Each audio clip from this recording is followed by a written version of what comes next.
நாட்டு நலப்பணி திட்டம், செஞ்சிலுவை சங்கம் மற்றும் உடற்கல்வியல் துறையின் சார்பாக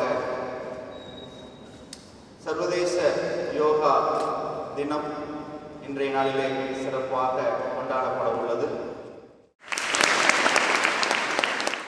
மெடிடேஷன் தியானம் பண்ணுறது தான் உங்களுடைய வாழ்க்கைக்கு எப்பவுமே மேம்படுவது. உங்கள் வாழ்க்கை உங்களால் எதையும் துணிந்து எதையும் செய்ய முடியும். அதுதான் அதுக்காக இந்த 3 வேண்டுகோளையும் எப்போவுமே நான் மாணவர்களுடைய கிராஜுவேஷன் செய்த கண்டிப்பாக கடைசியாக இந்த 3 சொல்லாமல் நான் தலையிலிருந்து கால் வரைக்கும் எண்ணற்ற உடல் உறுப்புகள் இருக்கு.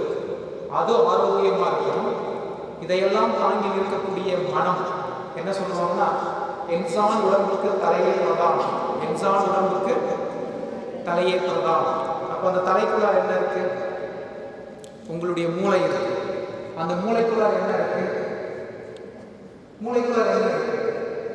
உங்களுடைய எண்ணங்கள் இருக்கு. அப்ப யோகா என்றால் என்ன? அந்த யோகாவுக்கான பொருள் என்ன அப்படின்னு கேட்டீங்கன்னா, யூனியன். யூனியன் என்றால் ஒற்றுமைப்படுத்துதல், ஒன்றாக்குதல். அப்ப உங்களுடைய உடலையும் மனதையும் ஒருமைப்படுத்தி இந்த சமுதாய வாழ்க்கையில் திறம்பட செயல்படுவதற்கான ஒரு பயிற்சி முறை தான் யோகா. இப்போ நீங்கள் ஒரு சிறந்த வீராங்கனையை ஆகணும் அப்படின்னு கேட்டீங்கன்னா, நல்ல உணவு, நல்ல எண்ணம், சிறந்த உடற்பயிற்சி இருக்கும். பக்கத்தில் பார்த்தீங்கன்னா ஒரு விளையாட்டு மைதானம் இருக்கு. மாணவர்கள் மாணவிகள் ஓடிக்கிட்டே இருக்காங்க. அப்போ நீங்கள் நினைக்கக்கூடிய செயலை ஓரிரு நாட்களில் செய்ய முடியாது. அதற்கான பயிற்சிகள் தேவை.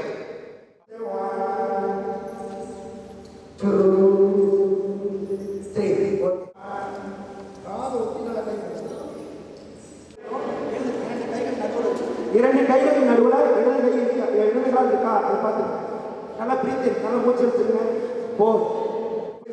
அஞ்சலி கொடுத்துறான் தலைக்கு மேலே. Down, breathe out. நல்லா நல்லா உட்காருங்க. இப்போ மூச்சு எடுத்துட்டே இருந்தீங்க. மெதுவாக எழுந்திரிக்கும். இப்போ நீங்கள் சொல்லிங்க. 4 தொடைப்பகுதி, 5 வயிற்றுப்பகுதி,